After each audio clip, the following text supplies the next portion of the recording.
Camp করে থাকে, নিঃসন্দেহে এটা ইসলামের পরিপন্থী, যা ইসলামের সাথে কোনো সম্পর্ক নেই। রাসূল সাল্লাল্লাহু আলাইহি সাল্লামের জন্ম ও মৃত্যু তারিখ নিয়ে অনেক মতামত থাকলেও বিশুদ্ধ একটা মত হলো যে প্রথম হস্তিবর্ষের 9ই রবিউল আউয়াল সোমবার শুভে সাদিকের পর নিজ পিতৃগৃহে অর্থাৎ মক্কায় জন্মগ্রহণ করেন এবং 11 হিজরি সনের 1 রবিউল আউয়াল সোমবার সকাল 10টার দিকে মদিনায় মৃত্যুবরণ করেন।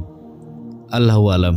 আল্লাহ আমাদের সবাইকে সঠিক বুঝদান করুন এবং সে অনুযায়ী আমল করার তৌফিক দান করুন। আমিন।